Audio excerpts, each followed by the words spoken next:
Јас сум Лазоровски Олимпиј, роден во Струшко, Лапуништа, живеам 50 години во Кавадарци.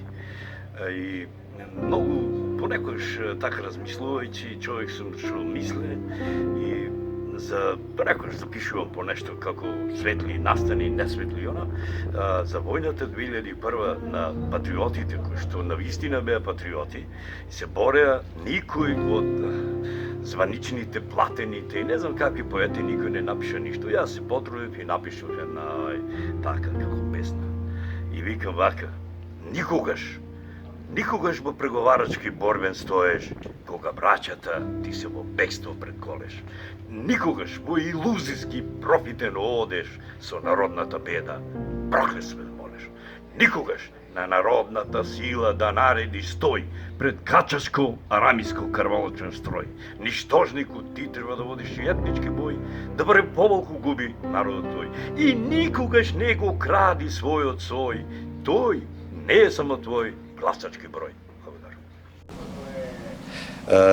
Кога почнав да размислувам повторно да почнам да пишам како возрасен, и нешто ме мачеше, ова песна ми беше прва што на некој начин ја напишав, нешто сакав да кажам, да одговорам, како ја го разбирам светот, што ме мачи мене, се е тука напишано, да не биде како овај крсословка за она, али е многу едноставно на еден народен јазик. И вика: некогаш, сега, секогаш. Кој не сака идеал да биде и Божји ангел претворен друг да го виде? Некогаш, сега, секогаш.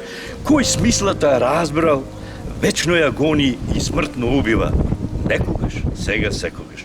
Кој верата со меч ја сече, само да не напушти трајно? Некогаш, сега, секогаш.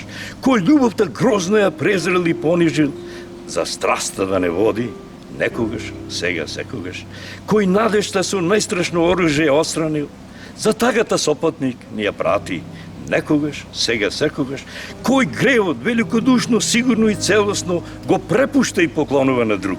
Некогаш, сега, секогаш. Кој честа неизоставно, апсолутно и целосно од секаков бит ја пригравил за себе? Некогаш, сега, секогаш. Тој радоста ја дави и гуши, патот до човековата среќа го пречи и руши. Некогаш, сега, секогаш. Слобода. Да си слободо, мртва со мислата ќе те оживеам. Убавата душа за несувачко посакувано не ја одбивам. Што ми искра ќе светне, секогаш патот осветен го добивам. Алчноста човека никогаш не го прави среќен, зар слободата ја одбивам. Нема никога да слушам, знам едно, патот до слободата го пробивам. Катарза, занес и восит го вознесе човечкиот ум, слободу идеал добивам. Ако сум суштест, сенката до вечно се ме прати, но слободата без победа никој нема да ја врати. Разум брише клише, кога разликата меѓу доброто и злото се брише. Нечистата уста на едниот гнасотии ќе ни отпише. Нечистата уста на другиот елегии ќе ни запише. Не, ако меѓу чест и грев границите разумот ги брише.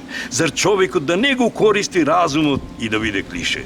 Зар духот нема да излезе од вашето контролирано шише? Зар за општото добро народот редот да не го пише? За алчните, грешните, нечестните времето за миг да ги збрише? Зар мнозинството да дозволи при разум лошо да си пише? Зар да живееме под власта на ништожникот и закони да ни пише? Не, никогаш грешникот со злото оро да води, под негова контрола никогаш народната сила и волја патот да го оди. Што носи човекот на својот врат? Човекот на својот врат носи одличие, крст за опрост и избор на најсветлиот пат. Човекот на својот врат носи фотоапарат, да ја овековечи реалноста, убавината и грдоста на човековиот пат. Човекот на својот врат носи мобилен апарат, да се дружи со својот неприродно оддалечен, но сакан брат. Човекот на својот врат носи микрофон, го весели, натажува, опоменува со повисок тон својот брат. Човекот на својот врат носи автомат, да ја опомени својата сестра и својот граблив, нечесен брат. Но секогаш биди предпазив со човекот што на својот врат носи гердан од најскапоцен камен, драг карат. Во емовиното, вистината, во ракијата и кривината. Тогаш во Македонија Таква ни е судбината. Еве ви го вашето ви казаем.